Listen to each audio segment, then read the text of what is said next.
Mais tout ça pour dire voilà, il y a trois possibilités.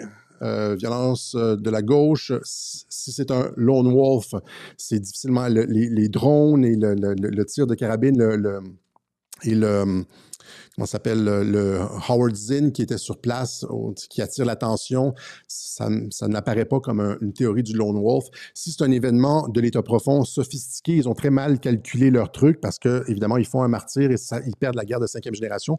Comme le dit Frédéric Bérard, il y a la possibilité d'un attentat faux drapeau sous patriote puisque cui bono, c'est les patriotes qui gagnent le plus là-dedans. C'est le camp Trump, ils sont comme aux anges.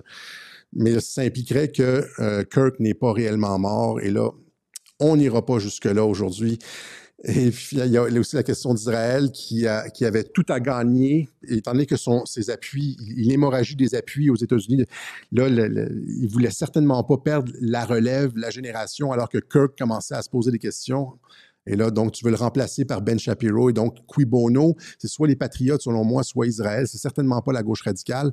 Mais Israël, encore une fois, est-ce qu'Israël est capable de faire un coup comme ça sans s'en rende compte l'administration Trump, etc., puis qu'il n'y ait pas de conséquences extrêmes?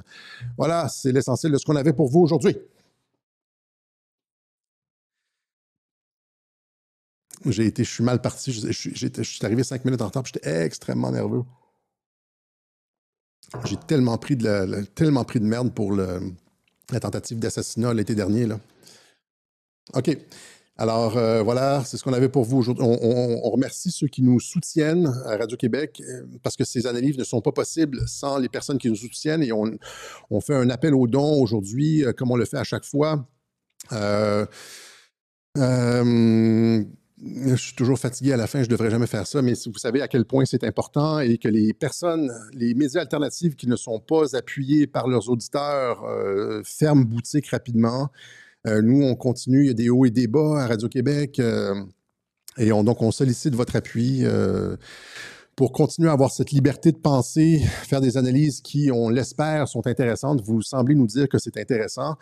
On reçoit beaucoup de courriers, de courriels et de lettres de votre part avec des témoignages d'appréciation profonde. Ça nous touche. On les lit, on les garde. On a comme une boîte en carton où est-ce qu'on garde les lettres, etc. Et donc, merci pour tous vos commentaires et continuez à nous appuyer. C'est une petite PME qui fait le travail que les médias ne font pas. Est-ce que, juste indépendamment du fait que j'étais comme un peu comme...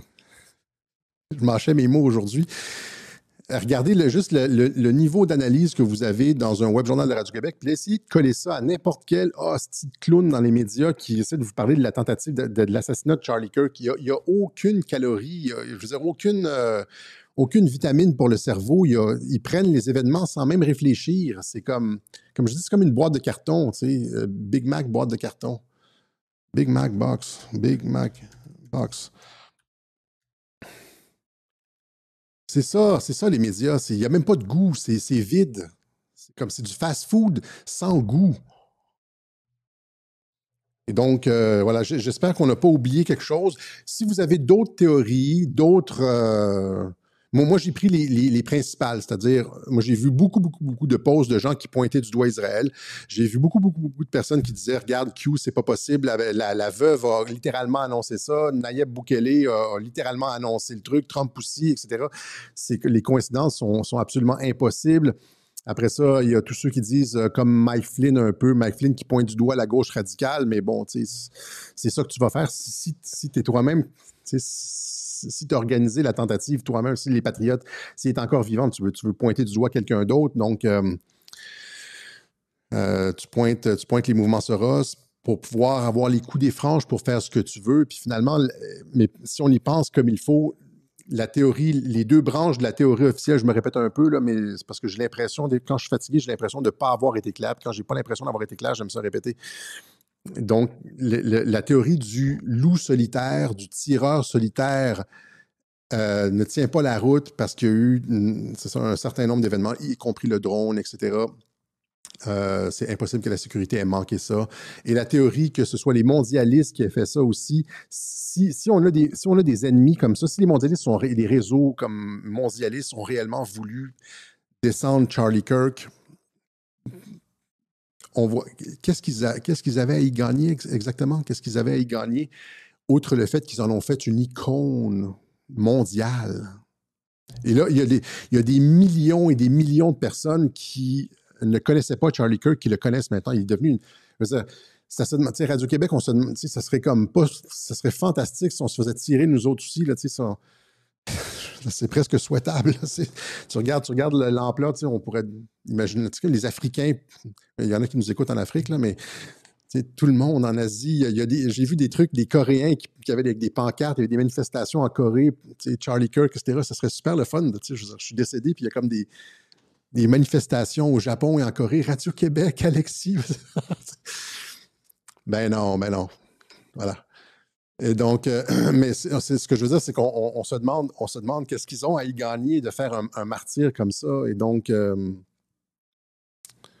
si on a des ennemis comme ça, eh bien, on n'a pas besoin d'amis, on renverse ça. Là. Si on a des amis comme ça, on n'a pas besoin d'ennemis. Si on a des ennemis comme ça, on n'a pas besoin d'amis, ils font tout pour nous. Ils font le travail, puis les mondialistes font le travail pour nous. Voilà. OK. Il y avait autre chose. Je voulais juste dire aussi, en terminant, que, évidemment, je ne suis. Tout le monde, là, maintenant, est comme un peu je suis Charlie, là. Rappelez-vous, là, c'est Charlie Hebdo, mais là, c'est Charlie Kirk. Tout le monde est un petit peu sur la ligne je suis Charlie, mais moi, évidemment, je ne suis pas d'accord avec tout ce que Charlie Kirk disait. Il disait des trucs, il y a des trucs, par exemple, il essayait d'être cohérent, puis il était comme totalement anti-avortement, et donc il disait, dans une assemblée, on lui a posé la question, si ta fille de 10 ans tombait enceinte, est-ce que tu la ferais avorter? Puis il a dit non. Parce que la vie est sacrée, etc. Ta petite fille de 10 ans, là, c'est comme. Et donc, moi, il allait beaucoup. Il faut dire aussi qu'il avait 31 ans, puis genre, je me rappelle quand j'avais 31 ans, j'étais un nasty de moron, là. Je veux dire, il est moins pire que moi, là, mais je veux dire, ce que je veux dire, c'est que la jeunesse, des fois, dans la jeunesse, on commet des erreurs d'analyse. On est plus sage à 40 à 50 ans. Puis, mais c'est ça, je ne suis pas d'accord avec plusieurs des choses qu'il affirmait, mais ça ne m'empêche pas de célébrer sa force de caractère. Ce qui est l'hommage à Charlie Kirk, c'est pas pour ses positions conservatrices ou etc., etc. C'est pas ça. Le bonhomme c'était plus qu'une étoile montante, c'est-à-dire qu'à 18 ans, il a parti cette organisation Turning Point USA, où est-ce qu'il ralliait, presque personne n'a fait autant que lui pour rallier la jeunesse au christianisme et aux valeurs conservatrices. Personne. Il faisait le tour des universités, le tour des campus. Les campus sont très, très, très à gauche aux États-Unis, on le sait, hein, c'est LGBT puis tout, là. Lui, il allait dans l'antre du diable, on pourrait dire, là, débattre ouvertement avec le droit de parole, c'est tellement louangeable. Je veux dire, juste le courage de ça. Même moi, honnêtement, je ne sais pas si je le ferais. Là. En fait, c'est non. Aller dans une université, peut-être une fois, mais lui, il faisait ça à répétition. Il allait, et donc, c'est la force de conviction de ce bonhomme. De toute façon, moi, j'aime pas ça être sur une estrade point. Là.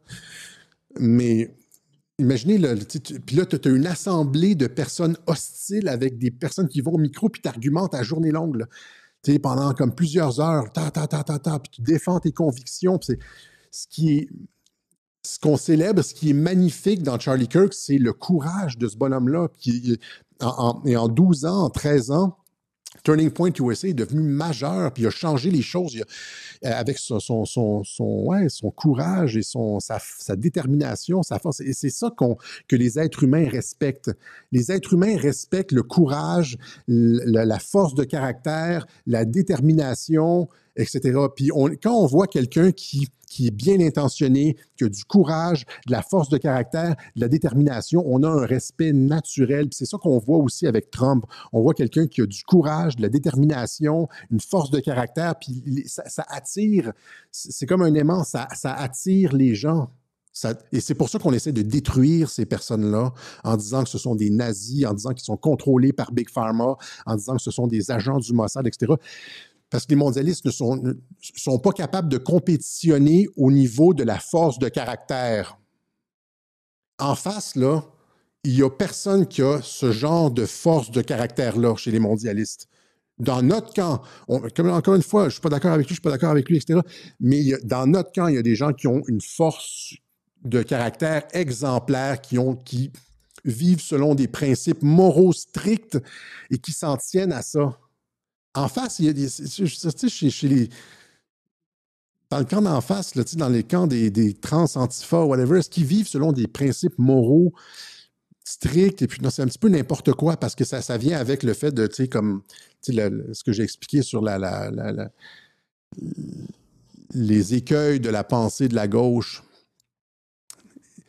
Et donc, c'est ça qu'ils détestent et c'est ça que nous, on aime. Et c'est ça, c'est ce que je voulais dire, c'est que c'est à sa force de caractère et qu'on rend hommage. Ce gars-là avait juste 31 ans et accompli l'impossible. Voilà. OK? Et je vais juste terminer là-dessus. J'espère que dans les personnes qui écoutent Radio-Québec, il y a sûrement des jeunes, etc., que ça va être un exemple, que ce gars-là soit un exemple et qui, j'en appelle à la jeunesse, les jeunes qui sont surtout sur Instagram, sur TikTok, etc., prenez le micro, commencez à parler, ayez pas peur. On dit, tout le monde dit, la jeunesse est très, très, très conservatrice. Même au Canada, les jeunes garçons, c'est presque un jeune garçon sur deux qui est très, très, très conservateur. Et donc, j'espère que Charlie Kirk sera une inspiration pour vous. J'espère que si on a toujours peur, j'espère que sa force de caractère sera contagieuse. C'est juste ce que je veux dire. OK? Voilà. J'espère que sa mort, si c'est réellement le cas, n'aura pas été en vain et que, comme Ben Shapiro, vous prendrez le micro et pour changer les choses. Parce que si vous, les jeunes, vous ne changez pas les choses, vous ne prenez pas le micro, vous ne commencez pas à parler, on est dans la merde. OK? Voilà. Un appel à la jeunesse. On va terminer là-dessus. Merci beaucoup. Merci encore une fois à ceux qui appuient Radio-Québec. Vous connaissez les façons habituelles de nous aider. On donne les références habituelles là, par la poste, par Interact, etc. Voilà. Merci. Exprimez-vous, exactement. Voilà. OK, un dernier truc avant. La semaine prochaine, je ne pourrai pas être ici dimanche et donc je ne serai pas à Montréal pendant quelques jours et donc le web journal va devoir être enregistré. Je vais l'enregistrer probablement en début de semaine et donc ça se peut que c'est ça. Je serai pas, ça ne sera pas un web journal sur l'actualité. Je ne sais pas encore sur quoi je vais le faire. J'étais censé aujourd'hui faire un web journal sur RFK, puis ce qui s'est passé, parce qu'il s'est passé des choses incroyables devant le Congrès. Au niveau des vaccins, etc. Là, ça allait être mon 3e web journal sur RFK, mais là, il s'est passé ce truc. Donc, soit sur ça, ou soit sur, encore une fois, la vision finale, là, le endgame du plan mondialiste. C'est un ou l'autre. Dites-moi si vous voulez comme un truc géopolitique, endgame, technocratie militaire, pourquoi l'immigration, pourquoi tout le plan mondialiste, etc. Ou bien comme si je continue sur RFK. Donnez-moi ça dans les commentaires, donnez-moi vos suggestions. Dans les commentaires de cette vidéo. J'en prendrai compte. OK? Voilà. Allez, on a dépassé l'heure et demie. C'est généralement pas une bonne pratique. Je suis fatigué aujourd'hui, je cherche mes mots. Allez, ciao. À dimanche prochain pour une émission enregistrée. Ciao. RFK. Endgame, RFK.